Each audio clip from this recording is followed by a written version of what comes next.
இது பாண்டவர்களோட அரண்மனை.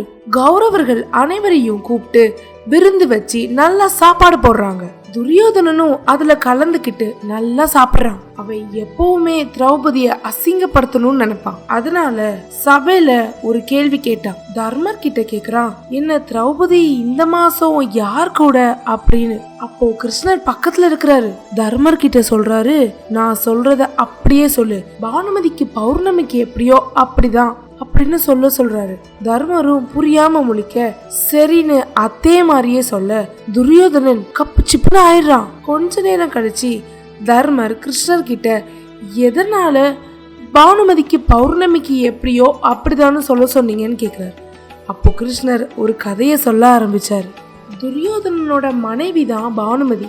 பானுமதி மேல துரியோதனனுக்கு பெருசா ஈர்ப்பு இல்லாம இருந்துச்சு. அதனால பானுமதி ஒரு முனிவரை சந்திக்கிறா. துரியோதனன் என் கூட அன்பா பாசமா நடந்துக்கிடணும்னு கேக்குறான். முனிவரும் ஒரு மருந்து கொடுக்கறாரு. அது ஒரு வசிய மருந்து. இத பால்ல கலந்து அவனுக்கு ராத்திரி கொடு, உன் கூட அன்பா நடந்துக்குவான்னு சொல்றாரு. அவளும் அந்த மருந்த பால்ல கலக்குறா. ஆனா அவன் அதை குடிக்காம மண்ணில் ஊத்திடுறான்.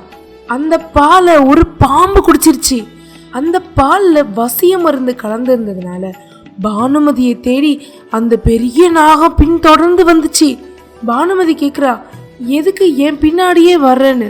அப்போ அந்த நாகம் சொல்லுச்சு, நீ தானே என்னைய கூப்பிட்டேன்னு. ஏன்னா அது வசியத்துல இருந்துச்சு. அவ பயந்து ஓடுறா. அப்போ துரியோதனன் வர்றான். துரியோதனன் கிட்ட பானுமதி நடந்தது எல்லாத்தையும் சொல்றான். அப்போ துரியோதனன் அந்த நாகத்தை வணங்குறான். எங்களை மன்னிச்சுடு, நாங்க சின்ன தப்பு பண்ணிட்டோம் அப்படின்னு சொல்ல அந்த நாகம் சொல்லிச்சு, மாசம் மாசம் பௌர்ணமி அன்னைக்கு பானுமதி ராத்திரி நேரத்துல என்னோட புத்துல வந்து பால் ஊத்தணும். அப்படி பண்ணாதான் நீங்க நிம்மதியா இருக்க முடியும்னு அந்த நாகம் சொல்லுச்சு. அன்னையில இருந்து பானுமதி பௌர்ணமி ராத்திரி அந்த நாகத்துக்கு போய் பால் ஊத்துவா.